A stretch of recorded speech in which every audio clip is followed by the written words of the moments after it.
Hey, welcome back. This is the Restoring Warriors Daily Devotional. Today we're diving back into the book of Matthew. We're in chapter 16. Hey, before we jump in, wherever you're consuming this devotional, whether it's YouTube, podcast platform, make sure you're subscribed, share an episode with a friend. It helps us organically spread the gospel of Jesus Christ. Matthew 16 verses 21 through 23 says this. From that time on, Jesus began to explain to his disciples that he must go to Jerusalem and suffer many things at the hands of the elders, the chief priests, and the teachers of the law, and that he must be killed, and on the third day be raised to life. Peter took him aside and began to rebuke him. Never, Lord, he said, this shall never happen to you. Jesus turned to Peter and said this, Get behind me, Satan. You are a stumbling block to me. You do not have in mind the concerns of God, but merely human concerns. It's easy to look into this moment and think to ourselves, wow, Peter really messed up, didn't he? He really ticked off the Lord. But let's be honest, how often do we do the same thing? Okay, maybe not to that degree, maybe not that same context, but how often do we do the same thing? We often put our desires, our plans, and our, whatever, this is what feels right moments ahead of what God's perfect plan is.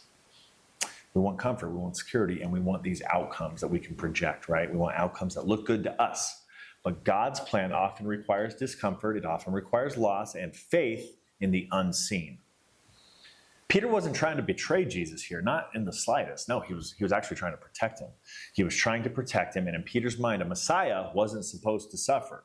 Okay, he was supposed to reign supreme.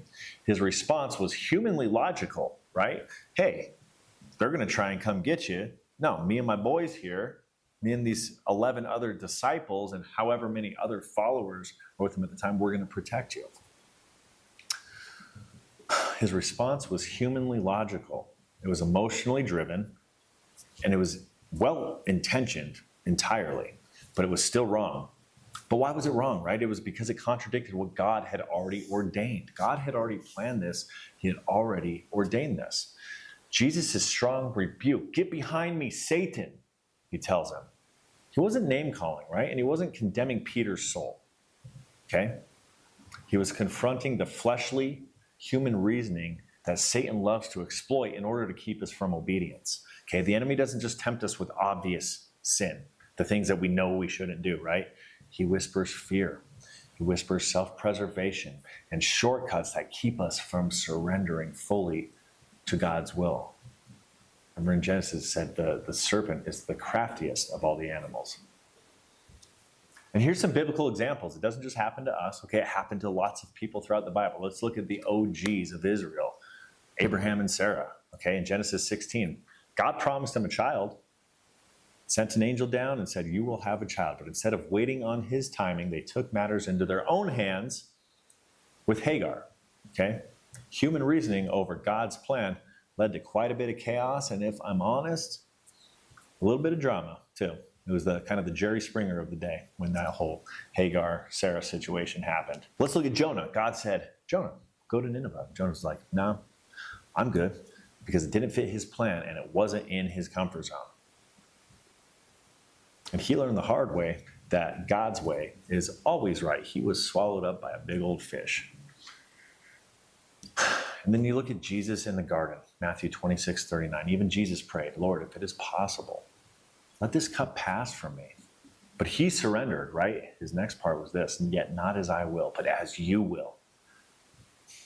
That's the perfect example of laying down your human desire for divine purpose. So today our never, Lord moments might look a lot like this, right? Lord, I can't forgive them. It hurts too much. They hurt me way too much. God, I'll follow you as long as I don't have to leave my job or this city or this comfort that I've become accustomed to. Or it's like this, God, I'll serve you, but not in that ministry or with those people, right? We justify our stance oftentimes as wisdom or discernment. But oftentimes it's fear, it's pride, or it's selfishness disguised in holy language. And just like Peter, we may need a loving but firm spiritual wake-up call. You don't have in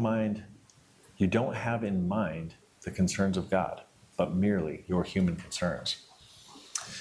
All right, so here's a reflection question, and this is designed to convict you a little bit, to bring up some stuff in you. Okay, so use this time prayerfully, pull out a journal, take 5 or 10 minutes, invite the Holy Spirit into this exercise. Can't recommend that enough.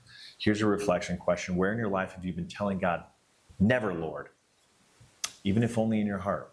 Okay, what would a full surrender look like in that area of your life?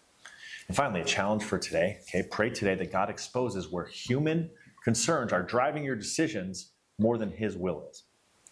Write down one step of obedience that you can take this week, even if it feels uncomfortable.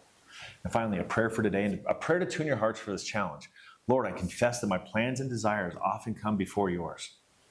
Help me trust that your way is perfect, even when it's painful or unclear. Strip away my fear, my pride, and my self-preservation, and replace them with faith, courage, and surrender. Teach me to keep my mind on the concerns of God, not on the concerns of man. Hey, thank you so much for tuning in today. If you were encouraged by this devotional, I encourage you to send it off to a friend or coworker, somebody that you care about. Make sure you're subscribed on all platforms, YouTube, podcast. Go to our website, restoringwarriors.com. Hit the daily devotional tab. Type in your email address. We'll send it to you first thing in the morning, Monday through Friday, so you can always start your day off with a positive word. And we're so thankful to have you on this journey with us. We can't wait to see you on the next one.